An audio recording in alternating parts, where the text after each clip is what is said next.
जय माँ इंद्राक्षी जय अम्बे।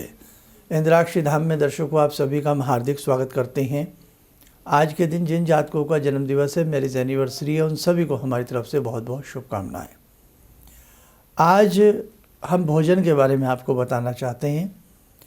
निस्वार्थ भाव से हमें किसी को भी भोजन कराना चाहिए। आज का परिवेश बहुत ज़्यादा स्वार्थी, सेल्फिश, मतलबी हो गया है। हम कोई अन्न दान करते हैं तो हम मतलब से करते हैं। हम पक्षियों को दाना डालते हैं या कोई भी हम काम करते हैं, हम ज़्यादातर हर काम में अपना स्वार्थ देखते हैं। लेकिन यदि आप निस्वार्थ भाव से अन्न का दान करेंगे, आप देख लेना अन्नपूर्णा आपके भंडार को भर देंगी। आज का ये अंक सामान्य अंक है और ये सबको सुनना चाहिए। आप इस अंक को बहुत ध्यान से सुनिएगा। आइए आज का हम पहले पंचांग देखें। 27 दिसंबर सन 2022, दिन मंगलवार, पोष मास, शुक्ल पक्ष, संवत 2079, तिथि पंचमी, नक्षत्र धनिष्ठा, राहु काल 3 से 4:30, दिशा शूल उत्तर दिशा। आज 27 दिसंबर हो गई है। नया साल आने को है। इस साल में हमने क्या खोया, क्या पाया, क्या किया, क्या नहीं किया, बहुत सारी बातें सबके मन में हैं। अगले वर्ष में हम कदम रखने वाले हैं। भले ही अंग्रेज़ी वर्ष हो, लेकिन एक पड़ाव तो नया है ना। हम अगले वर्ष में ध्यान रखें, अगला वर्ष पूरा भोजन, अन्न, जितना आप निस्वार्थ भाव से किसी की सेवा करेंगे, आपके बहुत काम आएगा। भोजन हम कभी किसी साधु को भी खिलाएं, किसी सन्यासी को भी खिलाएं, किसी बच्चे को भी खिलाएं, किसी गरीब को भी खिलाएं, उसमें कभी भी कोई कंडीशन मत रखना। समझे आप? अन्नपूर्णा। आज सब भोजन तो सब करते हैं, लेकिन किसी को डाइजेस्ट होता है, किसी को नहीं होता है। किसी को मनपसंद मिलता है तो किसी को मनपसंद नहीं मिलता है। किसी को समय पर मिलता है तो किसी को समय पर नहीं भी मिलता है। प्रारब्ध हम जैसा करते हैं, उस प्रारब्ध के हिसाब से हमें भोजन भगवान की कृपा से प्राप्त होता है। आप ध्यान रखना, आपको भगवान ने यदि सामर्थ्यता दी है, आपके मंगल, आपके शनि, आपके नवग्रह, आपके देवता, आपके पितृ, आपकी आत्मा आपसे प्रसन्न हो जाएगी यदि आप निस्वार्थ भाव से किसी भी भूखे प्राणी को, किसी भी क्रेचर को आप भोजन कराते हो, कोई भी हो। एक छोटा सा प्रसंग मुझे याद आता है। एक सेठ जी थे, उनका प्रतिदिन का नियम था कि वो किसी न किसी को भोजन जरूर कराते थे। उस दिन कोई व्यक्ति भोजन के लिए नहीं मिला। नौकर से कहा कि जाओ किसी को तो ढूंढ के लाओ। आज कोई साधु सन्यासी भी हमारे घर नहीं आए, कोई नहीं आए, किसी को तो लाओ, भोजन कराओ, मेरा नियम ना टूटे। सेठ जी की बात नौकर ने मानी। नौकर ढूंढते ढूंढते दाएं बाएं घूमा तो उन्हें एक वृद्ध सन्यासी से नज़र आए, 70-80 साल के करीब करीब। और उन्होंने कहा कि बाबा भोजन करोगे? हाँ करूँगा, चलो हमारे साथ। वृद्ध सन्यासी को ले आए, भोजन परोसा गया, रसोई बनाई गई और वृद्ध सन्यासी ने निवाला तोड़ा और भोजन करना प्रारंभ कर दिया। यहीं पे सुनने वाली बात है। वृद्ध सन्यासी ने निवाला तोड़ा और भोजन करना प्रारंभ कर दिया। सेठ जी को बड़ा अजीब लगा। सेठ जी ने सन्यासी का हाथ पकड़ लिया। बोले हाथ क्यों पकड़ा? बोले कमाल है, आज तक मेरा लंबे समय से नियम है, जो भी भोजन मेरे घर में करने आता है मुझे बहुत अच्छा सा आशीर्वाद देता है। जब भोजन को प्रणाम करता है, अच्छे से पानी वानी घुमाता है, मुझे आशीर्वाद देता है, दूधो नहाओ, पूतो फलो, ये और वो। और आप तो ऐसा कुछ भी नहीं, ना कोई प्रणाम, ना स्मरण, ना कोई बात, ना कोई चीज़। और बस आप तो सबसे पहले तो आपने अपनी मर्जी का भोजन बनवाया। हाँ, ये बात मैं बतानी भूल गया कि जब वो वृद्ध सन्यासी वहाँ आए तो उन्होंने कहा भोजन करूँगा, लेकिन अपनी इच्छा से करूँगा, ये चीज़ मुझे चाहिए, ये मैं खाऊँगा। तो वो चीज़ें बनाई गई और फिर भी आपके सामने जब भोजन आया, आपने मुझे कोई आशीर्वाद नहीं दिया और आप तो बस ऐसे ही भोजन करने लगे। तो बोले मेरा तो यही तरीका है। अब खैर थोड़ा बहुत जो वो 1-2 निवाला उन्होंने किया, उसके बाद वो वहाँ सर चले गए। रात्रि हुई, सेठ जी के दर्शन में स्वप्न में भगवान आए। मुस्कुराती हुई अवस्था में भगवान सेठ जी को नज़र आ रहे हैं, क्योंकि हमारे शरीर में भी एक सूक्ष्म शरीर होता है और एक कारण शरीर होता है। सूक्ष्म शरीर, कारण शरीर कभी नहीं सोता है। स्थूल शरीर भले ही मिट्टी का ढेर बन जाए, लेकिन आप जानते हैं आत्मा और ये चेतन अचेतन मन जो भी हैं और हमारा हृदय, ये सब कायम रहते हैं, चलते रहते हैं। सूक्ष्म शरीर से सेठ जी बातें कर रहे हैं भगवान से, भगवान मुस्कुरा रहे हैं। सेठ जी ने कहा है प्रभु आप काहे मुस्कुरा रहे हैं, क्यों मुस्कुरा रहे हैं? बोले आज तुम्हारे घर में ऐसे ऐसे एक व्रत सन्यासी आए और आपने उन्हें भोजन में से बीच में से उठा दिया तुमने, क्या तुमने ये अच्छा किया? बोले भगवान क्यों नहीं अच्छा किया, आज तक मेरे यहाँ जिसने भोजन किया सबने मुझे आशीर्वाद दिया और दूधो नहाओ पूतो फलो अनेकों प्रकार की कामनाएं की, लेकिन उसने तो आज ऐसा कुछ भी नहीं मेरे बारे में कहा, मुझे कोई आशीर्वाद नहीं दिया, तो मैं कैसे उसे भोजन करने देता? भगवान पुनः मुस्कुराए और बोले हे साहूकार, क्या उम्र होगी उस सन्यासी की? सेठ ने कहा तकरीबन 70-80 साल के बीच में तो प्रभु उम्र रही होगी। बोले देखो बेटा, मैं 70-80 सालों से उसके भोजन का इंतजाम कर रहा हूँ, उसने कभी मेरा नाम नहीं लिया 70-80 सालों से, तो तुम तो चीज क्या हो?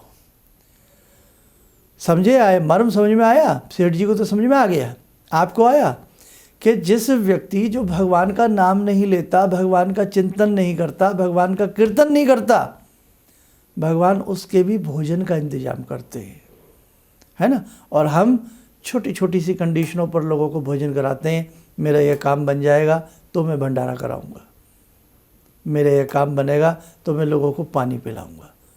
बात ये निकल करके आती है। सेठ को अपनी गलती समझ में आई। बोले प्रभु आज के बाद ऐसा नहीं होगा, मैं भोजन कराता रहूँगा, चाहे वो आशीर्वाद दे ना दे। तो भैया बात ऐसी है कि हर व्यक्ति का अपना अपना अलग मिजाज होता है। कुछ लोग भोजन आत्मा की तृप्ति के लिए करते हैं, कुछ लोग भोजन स्वास्थ्य की दृष्टि से करते हैं, कुछ लोग भोजन जीने के लिए करते हैं और कुछ लोग भोजन के लिए करते हैं। सन्यासी लोग अल्पाहारी होते हैं, केवल अपनी इंद्रिय भर को, शरीर चलाने भर के लिए भोजन करते हैं। और बाकी तो ऐसे ऐसे सन्यासी हैं जब अपने कंठ में खेचरी मुद्रा को साध लेते हैं और अंदर से ही जो अमृत पान का रस टपकता है, हजारों हजारों वर्ष की आयु उनकी हो जाती है, लेकिन वो एक निवाला तक ग्रहण नहीं करते। ऐसे ऐसे सन्यासी हैं जब जो जिनका जी करता है, आकाश में सब कुछ है, फल हैं, हर तरह की चीज़ है, वो हर तरह की चीज़ केवल आकाश माध्यम से, वाष्प के माध्यम से ही ग्रहण कर लेते हैं। ये दुनिया बहुत अनोखी है, बहुत निराली है, अभी आपको बहुत कुछ सीखना और देखना बाकी है। इसलिए आज का हमारा यही सार था कि जब भी हम किसी को भोजन कराएं या अन्न का दान करें, निस्वार्थ भाव से करें। नया साल आने को है, बहुत अच्छे से सब अपनी अपनी तरफ से अब जैसे आप एक चीज़ देख रहे हैं कि कुत्ते हैं, गौ माता हैं, भाई कहाँ जाएं वो लोग? देखिए आप कहाँ जाएं वो लोग? खेतों में चारों तरफ बाढ़ है, कहीं वो जा नहीं सकते, गौशालाएं बड़ी लिमिटेड हैं। इसलिए आप इस चीज़ को ध्यान रखें। प्रकृति में प्रकोप भर रहा है, किस प्रकार से पशुओं के ऊपर अत्याचार हो रहा है, किसी से छिपा नहीं है। इसलिए ध्यान रखना, अगले साल में अन्न पर जोर रखना। और भी बहुत रहस्यमयी बातें हैं जिसकी वजह से मैं आपको ऐसा कह रहा हूँ। नियम बना लेना, चाहे अमावस्या का बना लेना, रविवार का बना लेना कि भाई हम ऐसा करेंगे और हम 4 आदमियों को भोजन कराएंगे, या हम पक्षियों को दाना डालते रहेंगे, हम गौ माता की सेवा करते रहेंगे। जितना आपसे बने करना, ना आपकी अन्नपूर्णा प्रसन्न हो, ना आपकी आत्मा परलोक को पहुँचे, यानी कि आपको मोक्ष की प्राप्ति हो, तब हमसे कहना। इसलिए निस्वार्थ भाव से किया गया कार्य, निस्वार्थ भाव से की गई साधना, निस्वार्थ भाव से किया गया तप और निस्वार्थ भाव से दिया गया अन्न फलीभूत होता है। बहुत अच्छे से करना। आइए, समय हो चला है आज की ध्यान साधना का। उस भगवती से जुड़ते हैं, उस अन्नपूर्णा मैया से जुड़ते हैं, वो हम सबका कल्याण करें और आप सबके घर में अन्न के भंडार भरे। ॐ सिन्दूरारुण विग्रहां त्रिनयनां माणिक्यमूले स्फुरात् स्तारानायकशेखरं स्मितमुखी भापेन वक्षोरुवां पाणिभ्यामलपूर्णरत्नचषकां रत्नोत्परां बिभ्रति सौम्यां रत्नघटस्थरक्तचरणां ध्यायेत्पराम् अम्बिकां खड्गं चक्रगदेषु चापपरिगान् चूलम्बुसुण्डिं शिरा शङ्खं संदधतीं करे स्त्रीनयनां सर्वाङ्गभूषावृतां नीलास्मद्युतिमास्य पाददशकां सेवे महाकालिकां यामास्तो स्वपितैहरो कमलजो हन्तुं मधुं कैटवं विद्युद्दामसमप्रभां मृगपते स्कन्दस्थितां भीषणां कन्या विहकरवालखेटविलसा धस्ताविरासेवितां हस्तैश्चक्रगदाशिखेटविशिखां चापं गुणं तर्जनीं विप्राणामलिलात्मिकां शशिधरां दुर्गां त्रिनेत्रां भजे। कवच बना लें, ध्यान करें, जगजननी का सायुज्य हम सबको प्राप्त हो रहा है।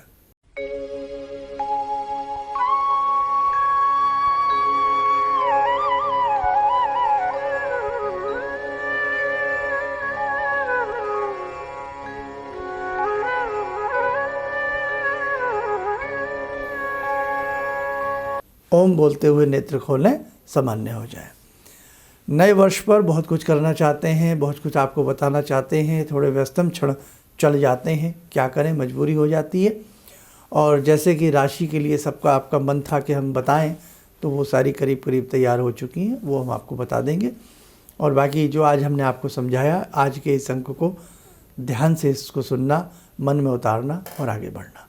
आप सब स्वस्थ रहें, सुखी रहें। इन्हीं शुभकामनाओं के साथ हम अपनी वाणी को विराम देते हैं। जय जय अम्बे। ऑर्डर्स मेरे पास लगभग ना के बराबर थे। मेरी फैक्ट्री लग रहा था कि शायद मुझे बंद करनी पड़ेगी, कोई दूसरा बिजनेस करना पड़ेगा। मैंने नाम बहुत कमा लिया, लेकिन पैसा मेरे पास बिल्कुल नहीं। टीवी में एक छोटा सा मंत्र, अभी तंत्र मंत्र की बात हो रही थी, तांत्रिक मंत्र रहा होगा, मैं इतना अनुभवी नहीं हूँ, मैं इतना ज्ञानी नहीं हूँ। मैंने उस मंत्र को पढ़ा, रविवार के दिन उन्होंने पढ़ने के लिए बताया था। मैंने मंत्र पढ़ा, भंवर वीर तू चेला मेरा, खोल दुकान कहा कर मेरा। मैंने उन दानों को बिखेरा और आप यकीन नहीं मानेंगे, मेरे दोपहर के समय में ही मेरे पास फ़ोन आने लगे, ऑर्डर्स। आज की तारीख में मैं इतना परेशान हूँ, इतने ऑर्डर्स हैं मेरे पास, लेकिन आज भी मैं परेशान हूँ क्योंकि मैं उन ऑर्डर्स को एग्जीक्यूट नहीं कर सकता। अभी भी मुझे आपकी ही शरण चाहिए। ऑर्डर्स मेरे पास बहुत हैं। किसी भी समस्या के समाधान के लिए मिले प्रसिद्ध हस्तरेखा एवं वास्तु विशेषज्ञ प्रोफेसर धर्मेंद्र शर्मा जी से। नोट: शिविर में भाग लेने हेतु एवं व्यक्तिगत रूप से मिलने के लिए कॉल करने का समय सुबह 10 बजे से शाम 6 बजे तक। हमारे विभिन्न ज्ञानवर्धक कार्यक्रम देखने के लिए आप हमें अभी सब्सक्राइब करें बेल आइकन को प्रेस करें ताकि आप देख सकें हमारा कार्यक्रम सबसे पहले। और अधिक जानकारी के लिए फेसबुक पेज को लाइक करना ना भूलें।